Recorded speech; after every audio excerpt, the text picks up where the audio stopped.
Hahangin natin sa mabuting balita ni San Marcos, Kabanata 8, mga talatang 22 hanggang 26.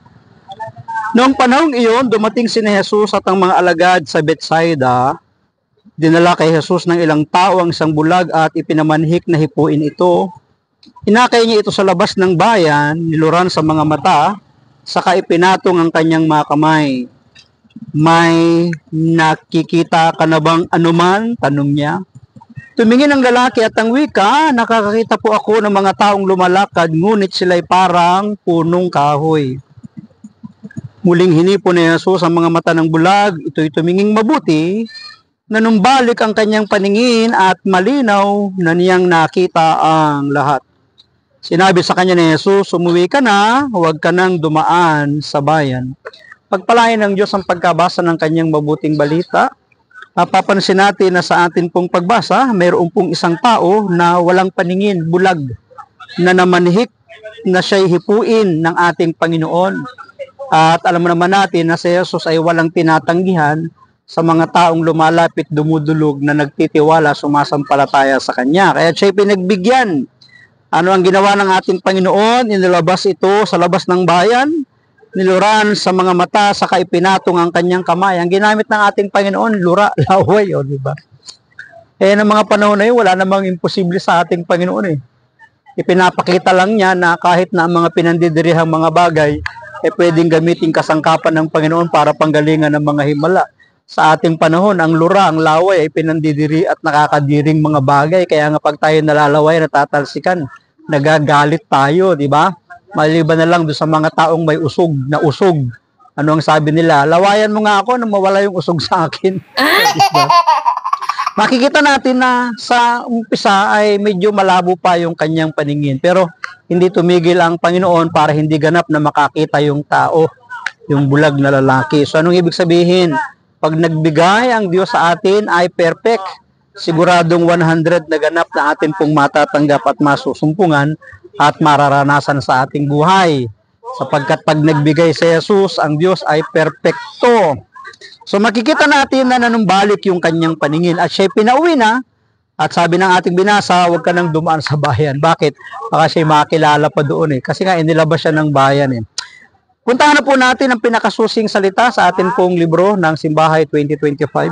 Umuwi ka na, huwag ka nang dumaan sa bayan. Ang mga ginawang pagpapagaling o paghihilom ni Jesus tulad ng pagbabalik ng paningin sa bulag ay bunsod ng awa at pag-ibig. Totoo yun. Kasi namanhik eh. Nagsumamo, naniklood, maari. Ganun eh, marami mga panahon at pagkakataon na kapag may lumapit sa kanya kay Jesus ay pagsusumamo ang panimula ng kanilang paglapit. At ang ating Panginoon naman, hindi sila tinatanggihan, hindi sila tinatalikuran, hindi sila dinededma. Sa tao, kapag kay lumapit, nako, makakaranas ka ng sakit ng kalooban at damdamin. Sapagkat minsan, natanggihan ka na, nadedma ka na, pinagsalitaan ka pa, nasumbatan ka pa. Pero alam natin na kay Jesus, ang lahat ng lumalapit ay nakakaramdam, nakakadama ng awa at habag ang ating Panginoon. Hindi ito para gulatin ng mga tao o tawagin ang pansin nila sa kaibang kapangyarihang taglay niya. Kaya kadalasan ipinapakiusap ni Jesus na huwag ipagsabi at ikalat ang nangyaring himala. Nakatuon kasi ang pansin at himala at hiwaga sa halip na pagtuunan ang paghahayag ng Diyos ng kanyang sarili.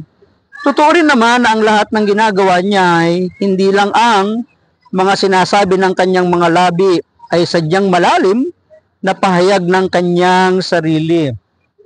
Kung nakukuha lang ng mga taong nakakasaksi ng kanyang mga himala na ang lahat ng ito ay pahayag ng pag-ibig at ang bawat isa ay mahalaga sa kanya, wala sanang problema. Oo nga naman, kung nararamdaman at dadarama ng mga tao na ang ginagawa ni Jesus na paglilingkod, pagpapagaling, paggawa ng himala sa mga tao ay bunsod ng kanyang malaking pagmamahal sa kanila, sabi ng ating binasa, wala sanang problema. Totoo yun eh. Kung i-appreciate lang natin, kung tatanggapin lang natin yung ginagawa ng ating Panginoon sa ating buhay, siguro walang problema sa ating buhay.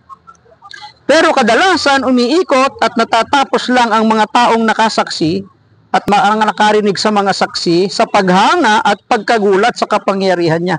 dapat hindi lang tayo namangha, hindi dapat tayo na nagulat lang, dapat magpatuloy yung ating pananampalataya. Di nila naaarok agad-agad ang pahayag ng pag-ibig ng Diyos na siyang ugat, ulo at dulo ng kanyang misyon. Kaysa mabitag ang mga tao sa pagkahumaling sa maling tutok, sa panlabas na aksyon, sa halip na sa kahulugan at saysay, nang ipinahayag sa pamamagitan ng himala.